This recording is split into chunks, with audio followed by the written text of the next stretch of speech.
Oh no, no, no. Oh, no, no.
Hello and welcome back to On Location here. Today I'm at Brukner Nature Center. It's a privately funded nature preserve. It's about 165 acres, not too big at all, and the trail length actually totals about, give or take about 5 miles or so.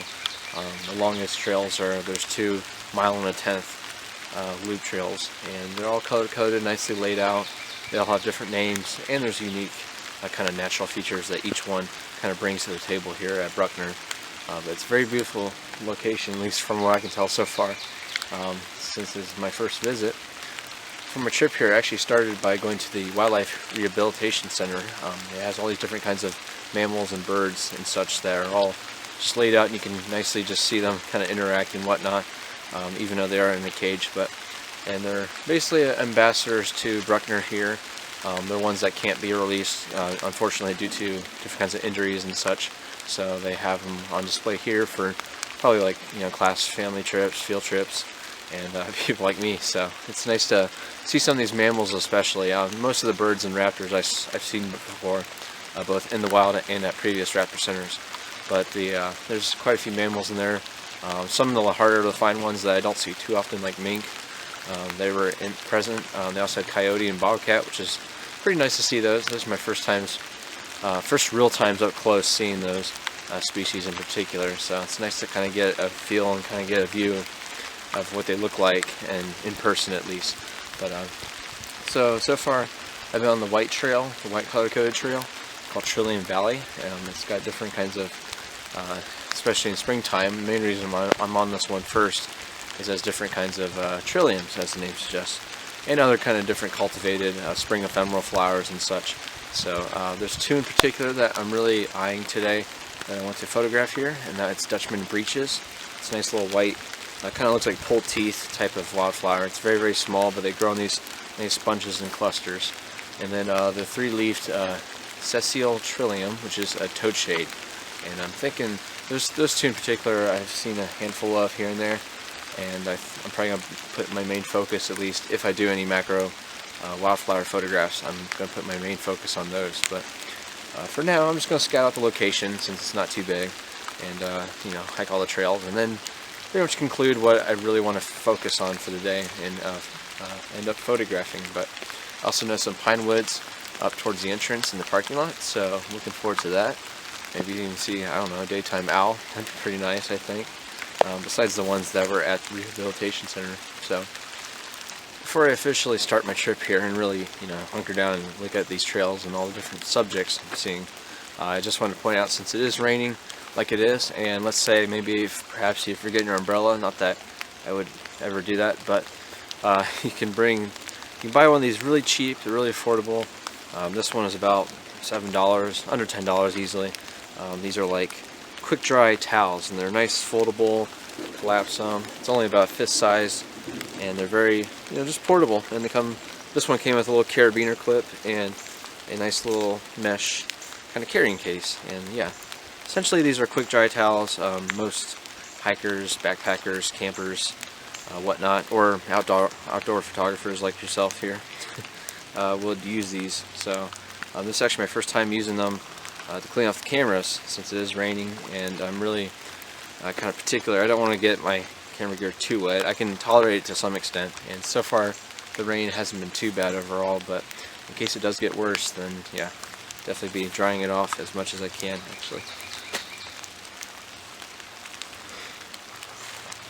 Not sure if I should use it for the lens element, but as long as you're careful, it should be fine.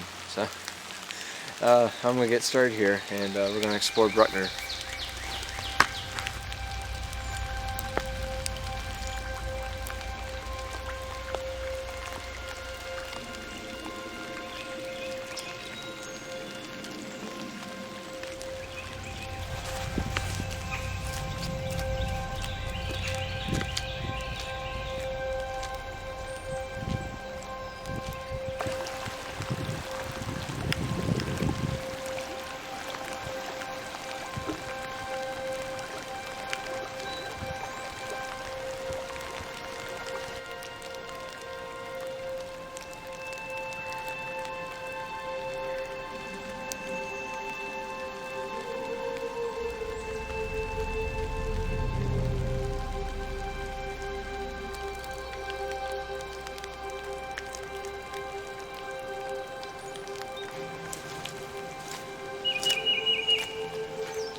Oh no, no, no, no, no, no, no, no, no, no, no,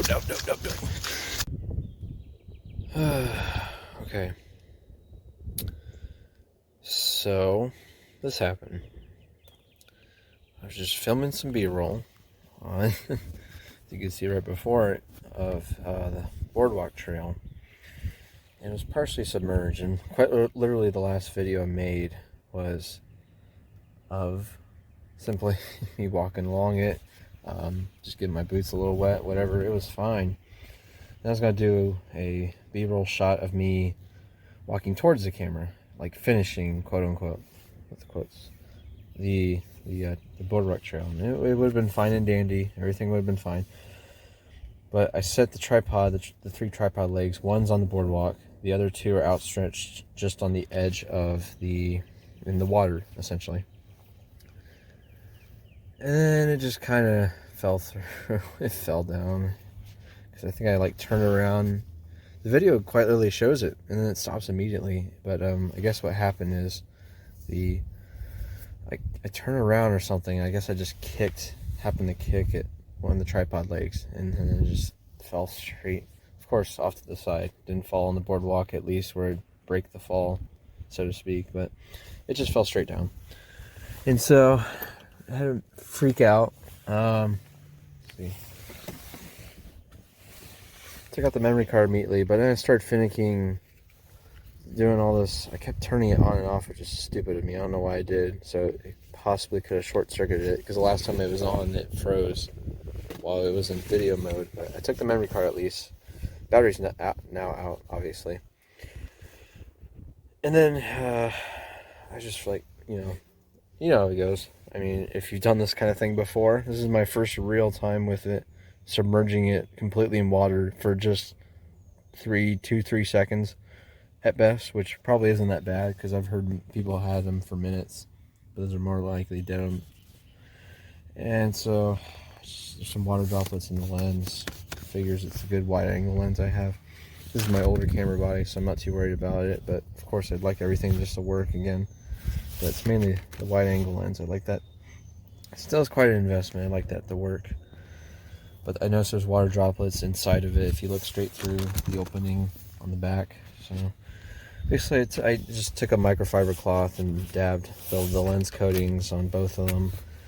Kind of gently shake out any kind of excess water and then pat dry the rest. And then I had a freak out moment, but like on my way back to the car, because I almost didn't, for whatever reason, almost didn't go back to the car because I didn't have rice.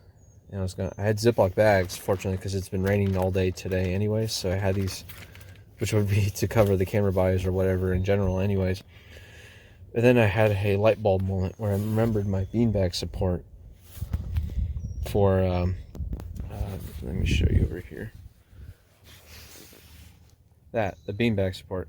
I filled that with rice, so I had a light bulb moment and remembered completely forgot about it, but then I remembered, it's like, hey, I have rice with me, like actually in my car. So I ran back as fast as I could. Unfortunately I had 2 bags and tons of rice worth, so they're in there.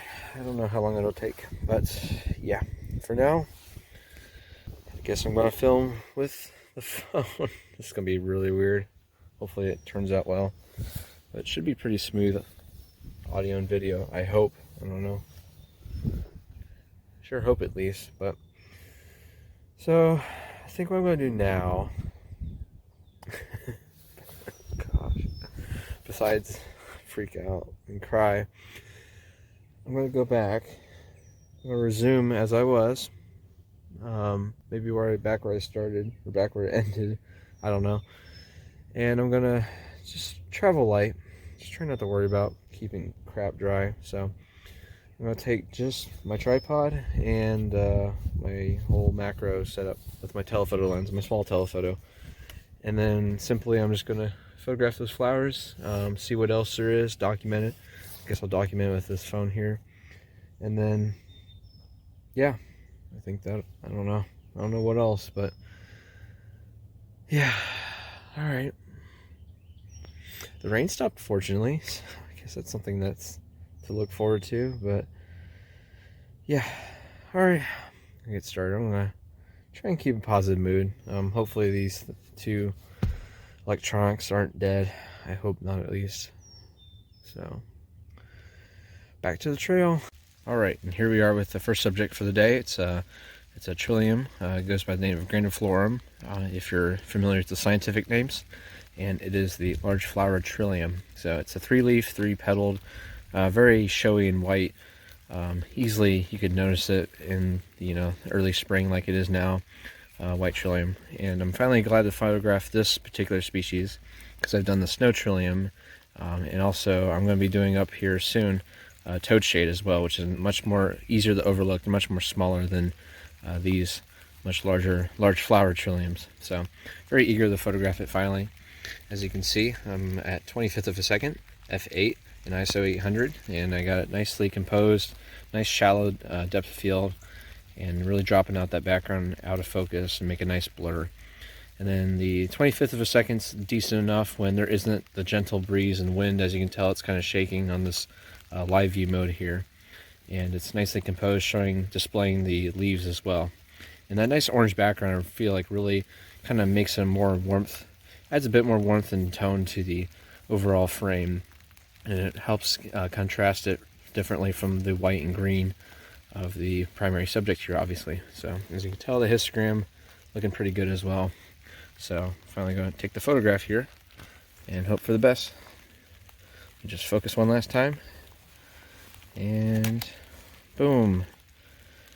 And overall, looks pretty good. Just one thing that though is check your corners and do that little green spot bugs me. So, and maybe down there. So, but more so that one. So I'm gonna readjust here, recompose a little bit slightly, and then go from there. But really glad to photograph this one finally. I'm gonna try different a few more different kind of techniques or compositions that I have in mind, and then we'll move on to the next subject. Alright, here's Dutchman's breeches. That's a pileated woodpecker in the background, if you could hear that. These are the weird teeth pulling ones, as they say, but apparently the name gets itself from breeches. So like pants, I guess they resemble breeches upside down. It's kind of weird, but there's quite a few of them over here. I really like the flowers, or I mean not the flowers. I mean, I do like the flowers, but I like the leaves, honestly, the leaf structure, and the way it just kind of makes these big old clusters around the actual breeches. And you could see, compared to my fingernail, about the size of my fingernail, really, very, very small. So, but yeah, they're very beautiful, and this is my second time photographing them, actually, ever, and second time seeing them ever. So, oh gosh, everything's just getting wet. What a mess. Today's just a mess. Alright, next up we got the twin leaf. It's another ephemeral that I'm seeing plenty of here in the woodland of Brukner. As you can see, the rain, pitter-patter of the rain from the treetops overhead is putting water droplets and smacking them right on top. So I have to kind of, it's based on luck really, but I have to time it right, or else the exposure will be messed up with the slightly slower shutter speed. That's not really compensating for that by having a really fast, see that big one? A really fast shutter speed. As you can see, I'm only at 40th of a second, and that just really wouldn't work out. But it's getting, the rain's getting heavier, so I don't know how much longer I'm going to be out. But yeah, just tiny little flowers there. Let's get an up close view at least. You see, very, very small. There's a little finger reference. That little one's about the size of my fingernail. The other ones are about the size of a thumbnail. So yeah, very, very nice.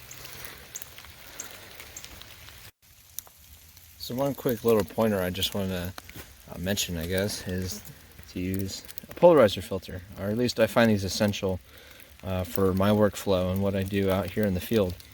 I pretty much use a polarizer for way more than half of the images I take, honestly, and I don't know, I just find it so essential to produce, really nice, saturated, nice looking, great photographs, really. So, and it's, it's a fairly inexpensive tool. I would recommend getting ponying up for a very nice one, but even then it's not too much of an investment, unlike a lens or something of that sort. And yeah, they're very nice, lightweight. Honestly, I have mine on. I just keep on most of my lenses and forget about it. You just have to compensate for the exposure that's slightly, a stop of light or two darker. And so what I'm getting at with this pointer here, though, is that it removes reflections in the water on the leaves, primarily. So it makes the green foliage much, much more vibrant. So as hopefully you can see that difference as I twist it around. So ideally, I want it to be around this, where it kind of knocks out the reflections, and it has just a nice saturated, it has a nice green kind of tones to it, at least in the two leaves on the side there. And you can see where it gets more hazy and it's just much more unattractive, at least in my opinion, and most people's opinions. But yeah, you definitely want it more towards that. And the nice thing is you can adjust and dial to your liking. You don't have to have it one way or the other 100%. And there's really no right or wrong perfect way to do it either. So you just twist it and fine tune it to your heart's content and make the kind of image that you want. So worked out real well with these trilliums, and yeah, I'm going to keep continuing to do so. Alright, so finally found some Virginia bluebells, a nice little patch of them. That's some good, decent fully bloomed ones. There's some nice color. As you can see up in the top left, there's still a couple that aren't fully developed, but it's okay. Today's not about perfection, let's be honest. So very, very happy to finally find some nice ones to photograph, and I'm doing some different compositions, some that are a little different from some previous times I photographed these bluebells. As you can see, the wind, I'm having to fight the wind still, as it just carries these little stemmed ephemerals as they just blow in the wind or whatever. But I'm trying different compositions here, and I feel like what should be the main focal point is there's two water droplets right there. They're landed on that first one that's right center. So it's pretty much going to be where I put my focus point.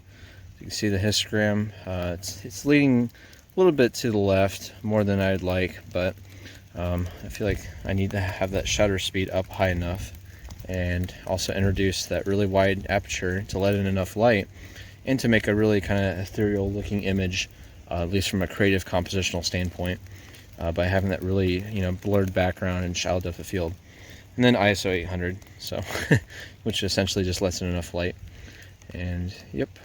And then once again, got to toy with the polarizer filter, make sure it looks all good, pretty good. And hopefully the wind doesn't do too bad of a, yeah, not bad.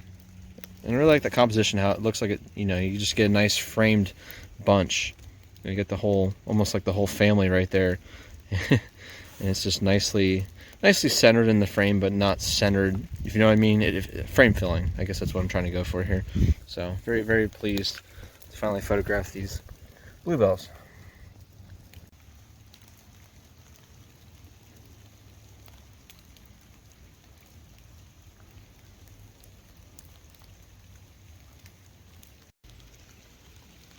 Alright, you see where, right here is where it's kind of submerged, but right where it's kind of right there, it starts to kind of dip up, but it still would, the boardwalk would still just, with the weight of me, which I'm not even that heavy of a person, but it's just kind of trudge under or whatever. And so I set it up right around there, and it fell. And it's not even, it's pretty shallow. You can see it's less than ankle deep, but it still fell and completely submerged it for at least a few seconds.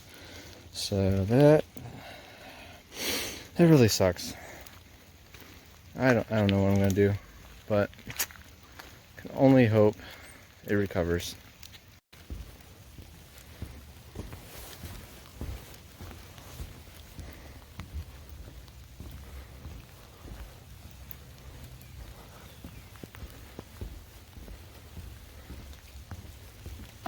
It's been basically a shooting gallery of just running to each flower as I find it along the trail. And I've been finding quite the variety here, fortunately. Plus in the good light here with the overcast day. And yeah, just photographing them simply in macro style. And the water droplets actually add another kind of contextual aspect really to the image, or images. So obviously to imply it's raining or whatever, but without me getting too preachy, I just want to say, it just feels like, however much crap, hits you throughout your day trips or whatever. Some days, and this is probably my perfectly fatal flaw, is that I'm way too stubborn, and I don't know when to give up sometimes and let go certain things. And right now I'm kind of feeling that to some extent, where I'm kind of thinking it's cold, it's raining. I'm like sweating underneath all my layers of clothes. My hands are getting really chilly and cold. It's freezing. It's miserable. Pretty much the only one out here, because I'm the only crazy person that'd be out here photographing flowers and recording himself. And then of course I dropped my camera and lens for the video, and I don't know. Sometimes I don't know when to really just give up or whatever, but I will say it does feel like, as stubborn as I can be, a big part of life is just to laugh at the odds and just keep pressing on anyways, and in spite of all that. And that's pretty much, I think that's my lesson for this trip. That's my learning lesson, and what I wanted to really share. If I am going to share something in this video that's not nature photography or vlog about my day, which has been quite eventful, to be honest. It's just to kind of laugh at the face of the odds and just keep on going anyways. And that's what I'm doing. It's raining, it's miserable. I could have easily just packed up my gear once I got back to my car, with the rice and the bags and everything in there, and go home. And honestly, probably should have done that anyways, regardless, so that way I can get those bags to a warm, dry spot. But I mean, they're in my car, so they're situated, they're fine for now. Hopefully they recover in a couple days, but I could have easily just packed it up and stopped the video there and went home, but I don't know. I wanted to, it's like I said, as stubborn as I can be, I wanted to keep going, keep recording, and finish the video somehow. So it may do with what I had, just like with finding the rice, remembering it was in my beanbag support for my gimbal head, and then just recording with the phone here. And still, I mean, I still got one camera and a multitude of lenses, even the telephoto lens if I wanted to do birds today. But you just got to work with what you have. If the gear breaks, whatever, it's replaceable. As long as I got the photos, that'd be nice, that are off the memory card, which is always important to back up your stuff anyways. Always recommend that. I'm at a fork in the trail here. But anyways, I think this might be it for the day though. And not really because I'm giving up, just because I've exhausted my options. I'm exhausted. And I got enough content and a story to hopefully just laugh at, you know, in the future here. So in a bit, I'll probably go back to the parking lot and actually leave. So I guess I will see you then. Alrighty guys, so I'm going to end my little journey here, quite an eventful day, by being in the Pinelands, or the Pinelands Trail, Pinewoods Trail, whatever you want to call it. It's got lots of different old growth trees, primarily, as you could probably guess, different kinds of pines, like white pines, seen some red pines as well, trees, and it's just a beautiful place in here. It's just, you know, it's got a nice smell and everything. It's a nice way to kind of unwind for a moment, to really think about what's been going on today. And so yeah, anyways, yeah, I got some good photos. I got some spring ephemerals, lots of different macro ones. Got some new perspectives of ones I photographed previously, and I got a flower or two, like a large flower trillium. That was a new one for me to really identify and fortunately photograph as well. So despite all the gear problems and my own tomfoolery, did get some nice photos to end the day here. So thank you so much for watching, guys. This has been Brukner Nature Center, and until next time, make sure to get out here. Thank you.